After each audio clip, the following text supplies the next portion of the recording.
নেসারাবাদে পাহারাদারের বিরুদ্ধে গার্মেন্টস কর্মীকে বাজারে বসে ধর্ষণের অভিযোগ।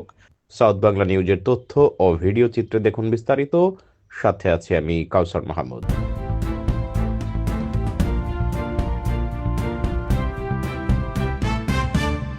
নেসারাবাদে গভীর রাতে এক গৃহবধূ গার্মেন্টস কর্মীকে একা পেয়ে বাজারের পাহারাদারের বিরুদ্ধে ধর্ষণের অভিযোগ পাওয়া গেছে।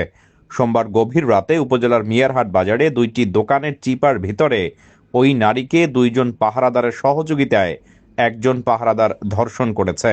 পরে বাকি দুইজনে ধর্ষণের চেষ্টা চালালে ডাক চিৎকার দিলে তারা সটকে পড়ে। অভিযুক্ত ওই তিন ব্যক্তি মিয়ারহাট বাজারের পাহারাদারের কাজে নিয়োজিত।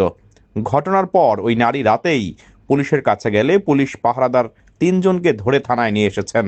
এ ঘটনায় থানায় তিনজনের বিরুদ্ধে একটি ধর্ষণ মামলা প্রক্রিয়াধীন। পুলিশ ও ভুক্তভোগী সূত্রে জানা গেছে, ঘটনার দিন গভীর রাতে ওই নারী ঢাকা থেকে নিজ বাড়ির উদ্দেশ্যে নেসারাবাদে আসেন। নেসারাবাদ সারসিনা বাসস্ট্যান্ডে নেমে খেয়াযোগে উপজেলার সন্ধ্যা নদীর পশ্চিম পাড়ে নামেন। এ সময় বাজারের পাহারাদার মোহাম্মদ তৈয়ব আলী মোল্লা, মোহাম্মদ শহীদুল ইসলাম ও সাইফুল ইসলাম নামে তিনজন মিলে ওই নারীকে ধরে জিজ্ঞাসাবাদের কথা বলে বাজারের দুটি দোকানের চিপার ভিতরে নিয়ে যান। এ সময় তৈয়ব আলী অপর দুই পাহারাদারের সহযোগিতায় জোরপূর্বক ওই নারীকে ধর্ষণ করে। পরে শহীদুল ইসলাম ও সাইফুল ইসলাম ধর্ষণের চেষ্টা করলে নারীর ডাক চিৎকারে তারা সটকে পড়ে। ঘটনার পর ওই নারী বাজারে টহলরত পুলিশকে ঘটনা জানায়। পুলিশ অভিযুক্ত তিনজনকে গ্রেপ্তার করে থানায় নিয়ে আসেন। ওই গার্মেন্টস কর্মী নারী বলেন, আমাকে ধরে তারা জোর করে ধর্ষণ করার চেষ্টা করে। এ সময় আমি তাদের হাতে পায়ে ধরে কান্না করলেও তাদের মন গলেনি।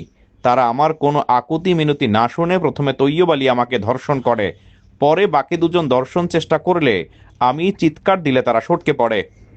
এ বিষয়ে নেসারাবাদ থানার অফিসার ইনচার্জ মোহাম্মদ বনি আমিন বলেন, ওই নারী তার জবানবন্দিতে ধর্ষণের কথা বলেছেন।